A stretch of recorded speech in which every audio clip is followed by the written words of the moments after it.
যে মজা হিদলের ভর্তা আইন আজকে আমরা হিদলের ভর্তা বানাই। এই ভর্তাটা আপনারা সকলেই পছন্দ করুন, আমার কমেন্ট করছেন, তো ভাবলাম আজকে এই ভর্তার রেসিপিটা আপনার সাথে শেয়ার করে নিই। ভর্তা বেশি মজা হয় যদি হিদলটা ভালো হয়। তো আজকে আমি দেখাইমু আমি কইতে হিদল কিনি। আমি সবসময় চেষ্টা করি নিজে রাতের হিদল কিনার, আর আমি হিদল কিনি নতুন বাজার থেকে। পালা হিদল সব দিন পাই না, তো যে সময় পাই বেশি করে কিনে লাই। ওই দিন মনে আমি 3 থেকে 4 কেজি হিদল কিনছিলাম। আইডিয়া ছিল বাসপাতি হিদল, তো বেশি করে কিনছিলাম, আমরা সবার লাগেও কিনছিলাম। আপনারা কেটা কোন জায়গা থেকে হিদল কিনুন অবশ্যই কমেন্ট করে জানাই।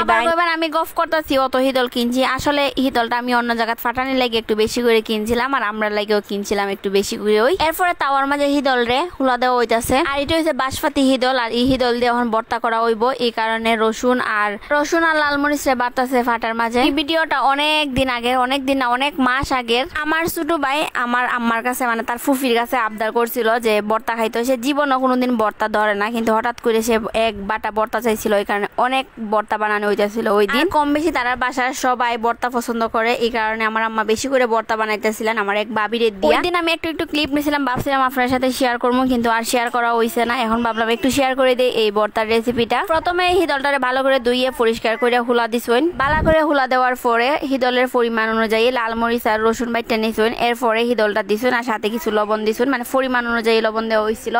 আমরা অনেকেই ভাবি প্রত্যেকটা পরিবারে এক একজন মানুষ থাকে যার হাতের ভর্তা খুব বেশি মজা হয়, সবার হাতে ভর্তা মজা হয় না। এই কারণে যে মজার ভর্তা বানায় এরাই সবসময় চাপ দিয়ে ভর্তা বানানো হয়। আপনার দিকেও এরকমটা হয় কিনা অবশ্যই কমেন্ট করে জানাবেন। সবাই ভালো থাকুন, আল্লাহ হাফেজ।